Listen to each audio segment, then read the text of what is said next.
काय बेकार अंधभक्त आहेत रे आपल्या देशामध्ये. इतकं काय होऊन पण सगळ्यांना अजून पण अंधभक्त इम्पॉर्टंट आहेत. सिरियसली मला विश्वास होत नाही. कोणालाही तुम्ही ज्ञान द्यायला गेलं ना तर हे ते विद्यार्थ्यांची चूक आहे. ते पॉलिटिक्स खेळतात, आपल्या धर्माला चुकीचं बोललं. अरे काय चुतियागिरी आहे. म्हणजे तुम्हाला थोडंफार ते काय पॉलिटिक्स माणसं कोण चुकीची माणसं येऊन काय बोलले ते ध्यानात आहे. पण ते लोकांचं जे करिअर, आपल्या विद्यार्थ्यांचं जे करिअर आहे ते तुमच्या ध्यानात नाही का?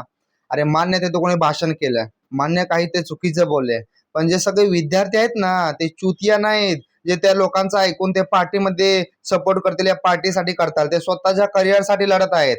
ते डायरेक्ट बोलते आम्हाला मारा डायरेक्ट, आम्ही ते शेवट आम्ही शांत बसणार नाही. का असं बोलत आहेत? त्यांच्या करिअरची पूर्ण धज्जिया उडली आहे. इतकं जे मिडल क्लास फॅमिली आहे ना, ते लहानाचं जे मोठं होतं ना, शाळा शिकते ना, कॉलेजवरनं पण ते एक्झाम वगैरे सगळं देतात. त्यांची पूर्ण जिंदगी अर्धी तिथे झंड होते. आणि तुम्ही एक्झाम दिल्यानंतर डायरेक्ट बोलता पेपर लीक झालाय. मग त्यांची काय करावं त्यांनी?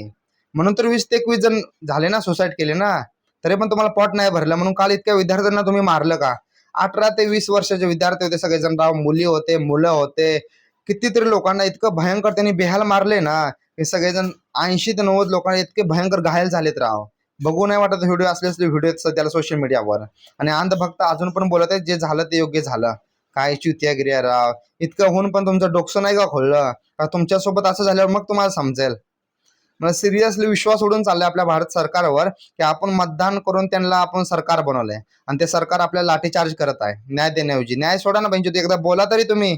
बोलणं पण तुमच्या नाही जमत, तुम्हाला डायरेक्ट लाठीचार्ज जमतंय. आणि पण असलं लाठीचार्ज की आम्ही जसे आतंकवादी सगळे विद्यार्थी.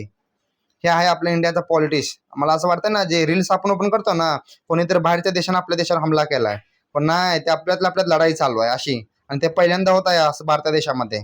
इंग्रज जे होते ना अगोदर, ते पण न्याय देत होते आपल्याला, पण हे लोक न्याय देत नाही. ते तुम्हाला काय वाटतं, न्याय भेटेल का? ते अंधभक्त अजून जिवंत आहेत.